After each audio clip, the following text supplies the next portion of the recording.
Walk-ons, what's going on? It's Sam Stidwell, and this is the Walk-On Coach. And man, I have something special for y'all today. Usually I give advice that I gather from my experience combined with the experience that I heard from others. But today I have somebody to tell you directly. Today we have Jayden Jones-Watkins. And he's gonna give you insight on his walk-on experience, and it's so crazy. And it's gonna give you some advice for, whether you're trying to get a walk-on tryout, whether you're already a walk-on and trying to figure out how to navigate that, or if you're at the stage where you want to transition from the sport to life and you have other goals. So this interview was awesome for that. But before we get started, I need y'all to go ahead and hit that like button, hit the subscribe if you have not already, and also the link to the walkoncoach.com is in the description. We are building a community.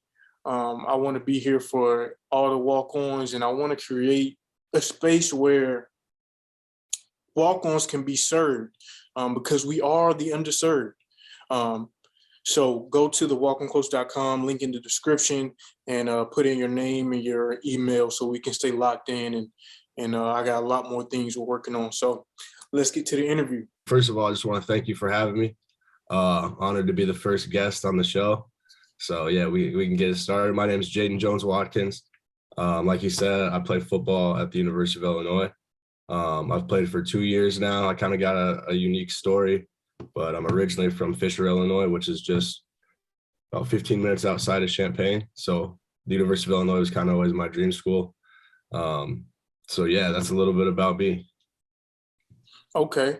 And what position did you play? I played corner.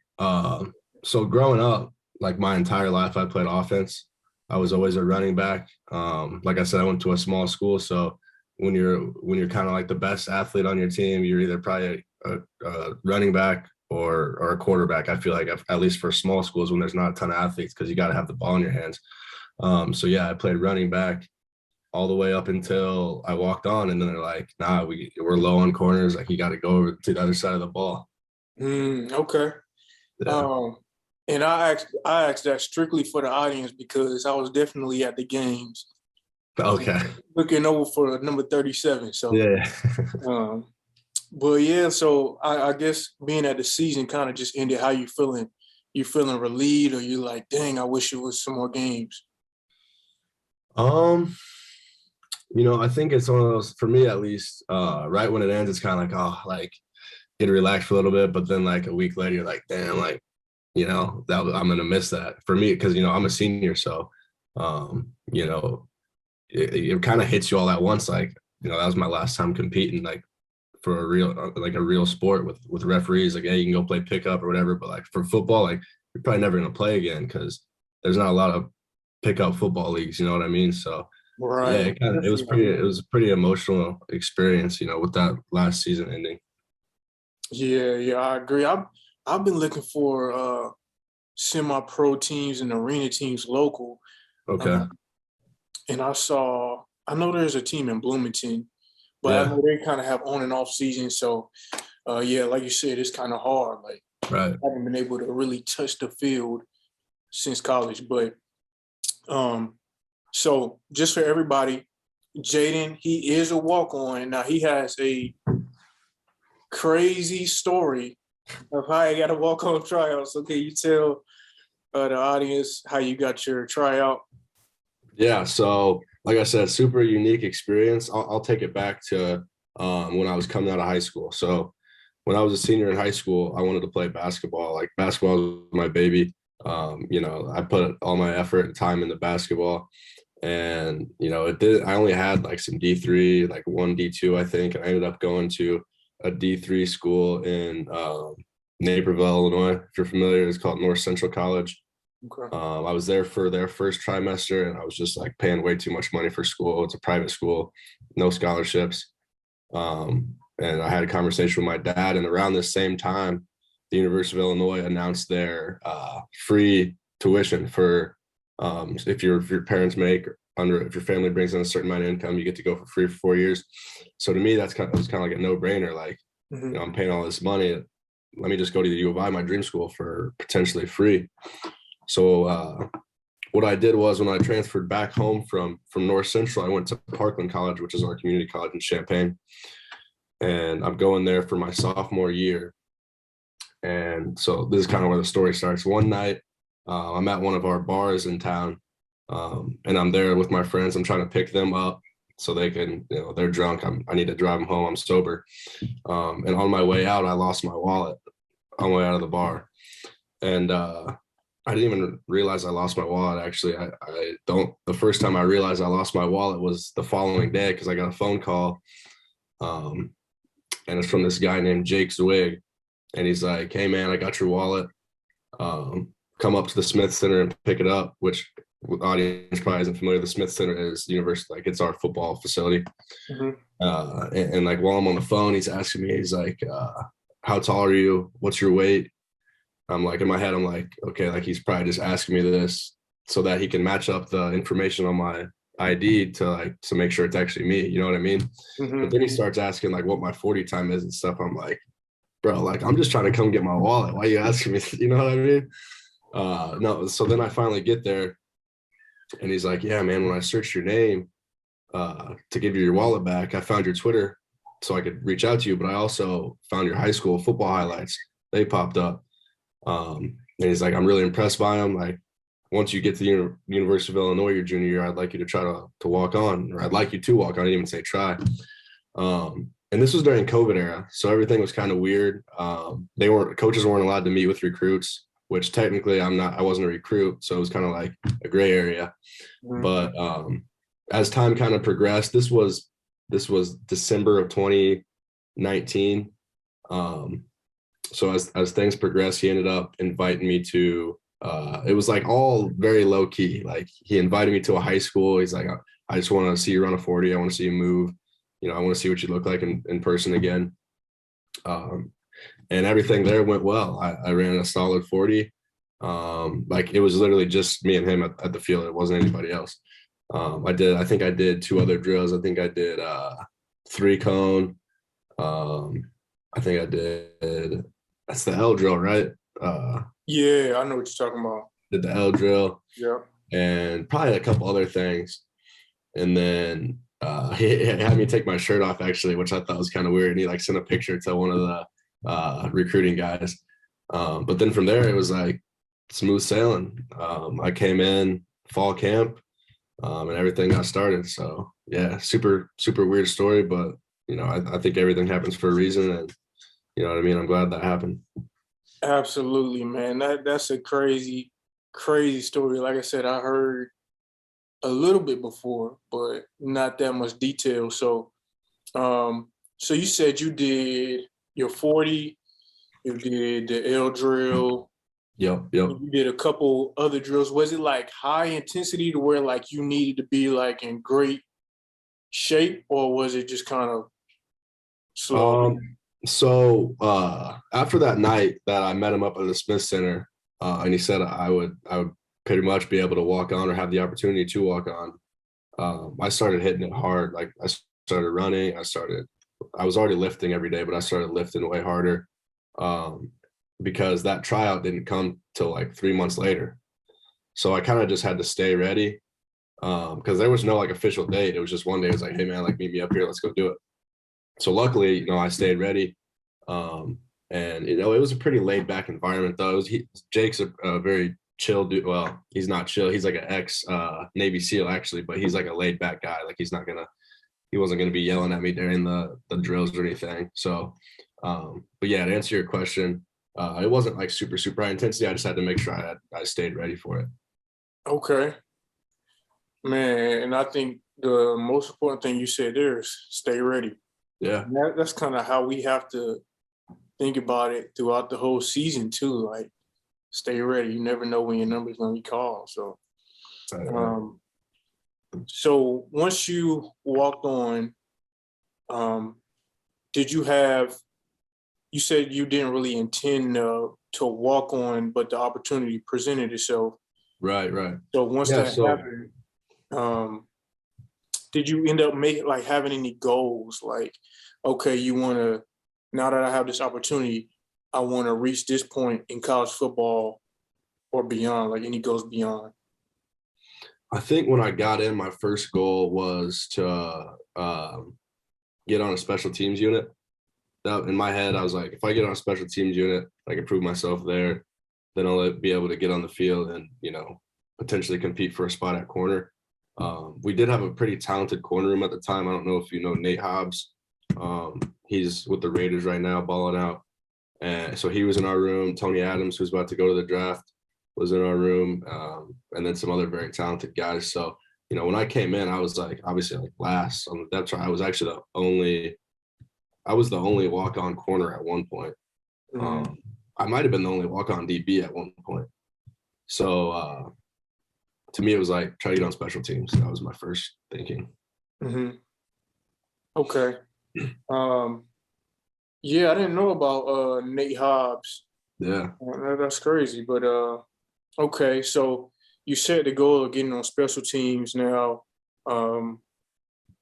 Throughout the 2 years you've been a walk-on, did you end up reaching that goals, or did like the goals adjust, and how you feel about that? I think for me, at least, the goals kind of adjusted over time. Unfortunately, I didn't get the chance to get on or start at corner ever, unfortunately. But for me, that didn't make my experience any less. I loved every second of it, being able to play for my dream school and represent Illinois. But it was also a very unique time because it was like that COVID year. So I think we had like 45 seniors. Mm-hmm. So our roster was like 120 guys. Like it was very competitive at practices. Practices were super intense for spots. But like I said, I enjoyed every second of it. And for me, at least, like when I saw like maybe I'm not going to be able to get on the field a bunch, it was like, how can I add value and contribute in other ways to help my team? So for me, that was like, all right, I'm gonna have to, I'm an older guy, right? Like I haven't been playing football for that long, but I'm an older guy in the locker room. I'm 22 years old. There's guys that are 18, 19 years old. Mm-hmm. Like, how can I help them even off the field with things, and like make sure that I'm a guy they can come to if they have any questions about, football or just life in general. Right. Okay. Dang, that is a awesome story now. Because where I'm similar to you is, unfortunately, I didn't really reach my goals that I wanted to reach, and I also played behind Tariq Cohen. Okay. Yeah. So Crazy. I didn't know that. Yeah, man. Yeah, just a freaking beast. So. What was that experience like? What was he like to play with, in practices, and what was that like? So Tariq, man, what I noticed about Tariq was just he was super competitive. Like, yeah. I mean, just wanting to win every sprint. And then, when the team is not performing what they need to perform, he gonna let everybody know. Right. So yeah, he was just a beast, man. And as far as my experience overall as being a walk-on, I had a lot of trouble getting my walk-on tryout. I was supposed to be a preferred walk-on coming out of high school, but communications were lost over the summer. And so I had to really fight to get a walk-on tryout once I got to the school. So I ended up having to wait till sophomore year to get on the team. And then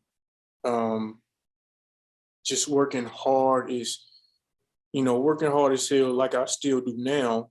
Right. And it's kind of hard to explain. I didn't really, I expected to get more play time. Just off of, my talent, commitment, and then some of the things that the coaches told me they were going to do. So, but it end up not going that way. So ultimately, after my third year, it was bothering me so much that I wasn't reaching my goals, but I was putting in all this work. It was bothering me so much within football, and because football was so important to me, it was affecting me outside of football too. Yeah. I was frustrated outside of football. So once I realized it was doing me more harm than good, I said it's time to step off the field. Okay. Um, Yeah. so Yeah, bro. Like you got to put your mental health in, and like I don't know if that's what it was, but like if you got to prioritize other things, if it's affecting your life, bro, like yeah, absolutely, yeah, absolutely. man, So absolutely. And so with that being said, um, like you said, this was your last year on the U of I football team. What are your goals now, like in just life period? yeah, so now it's kind of like a different pursuit, right? Like I was lucky enough to have 2 years off of sports in general. To me, like it was a blessing in disguise. At the time, I was like, man, I want to be playing sports. But like in that time, I kind of found what I'm passionate about outside of sports. You know what I mean? And like not a lot of kids get that opportunity because they're locked in to sports from or as early as like 5 or 6 to college, and then they're done and they're like, what am I supposed to do? You know what I mean? And I think a lot of people go through like I think post sport depression is a real thing, like not knowing what you want to do. So like I said, it's kind of a blessing in disguise. I kind of found real estate, like sales, business. Like I like attached myself to that a little bit, like in those 2 years, and I became passionate about that and started to love that. So to answer your question, I'm in the interview process right now with IBM to be a tech set, like for tech sales. I'm not sure if you're familiar with IBM, but Hmm. it's a software tech company. So I'm in my last, or actually I just had my last interview with them. I'm supposed to find out if I um, am accepted in the global sales school early next week. So hopefully I get that opportunity. If not, I have another job offer for a sales company in Chicago. So that's kind of the route I took because that's what I gravitated to when I wasn't playing sports. So it was kind of a no-brainer to start applying to some sales type jobs Hmm. uh, when graduation started coming closer. Man, that's freaking awesome, and we have so much in common. I'm just now finding out. I totally agree with that post sports depression thing. I even did a YouTube video on how to get over that because, like you said, Really, people don't know what they like, it's what their real, other passions are. So, right? man, you speaking, but and I'm also into real estate. Okay, I think I Right saw that on now. your page. I was going to ask you about that. Oh yeah, man. I'm into real estate and other businesses, but so yeah, we definitely gotta get together. Yeah, Um, absolutely. so I guess the last thing for the listeners, um, is there any advice that you would give a walk on? Um, Just straight up advice for a walk on. Somebody trying to get on, or somebody that's already in on a team and they're in the grind of it. if there's because yeah, the channel, the walk on coach is for aspiring walk ons and giving guidance throughout somebody's walk on experience. So if there's Okay, some I'll say advice, both of them. yeah. Yeah. So for somebody that's trying to get on a team, if you're already in college or if you're in high school, I think persistence is the most important thing. Mhm. These coaches are busy, man. Like for me, like I had to stay on the coach that contacted me. Like he only contacted me once. Every other time I was reaching out to him, making sure that we were still on the same page. I also have a buddy who he was a quarterback at RMU, and he transferred back to Illinois because it was his dream school, and he tried to walk on. And we were kind of in the pursuit together, like we both wanted it. And he didn't end up walking on, but he was one of the most persistent kids I've ever met, and he wasn't the most like crazy athletic, talented quarterback ever, but the kid was persistent, and he almost was able to walk on. He got so close that he threw at Illinois' pro day to Dre Brown and a couple of the other running backs. So like, he would have not been that close at all. I wouldn't have either without like persistently contacting coaches, finding emails. I don't care if they got an Instagram. If you got to go DM them, like send them your highlights. Do whatever you got to do. Just stay persistent, stay on them if you really want it. And then for somebody that's already in the grind of it, I would say, man, just find where you can add value. Like Like for me, I knew I wasn't going to get a ton of playing time. So I knew I was going to have to be a mature, older guy in the locker room, and the coaches like that. So that's how I was able to stay on. And, you know, I enjoyed my experience, you know, even without a ton of playing time, which like, I know that would kill a ton of people, but for me, it was like, man, this is my dream school. So I enjoyed it. Mhm. But, you know, put your head down, work, you know, I don't think, for me at least, like the opportunities don't come like that. Like, you really got to work and see it through. Like, you know, sometimes you might even think about quitting, which, you know, sometimes that's best, right? Like in your case, like sometimes that is necessary. But I would say, to answer that question, just find out where you can add value. I think that's the best answer. You know, figure out where you can get in where you fit in. Yeah, so persistence and find out where you can add value. That's beautiful advice, man.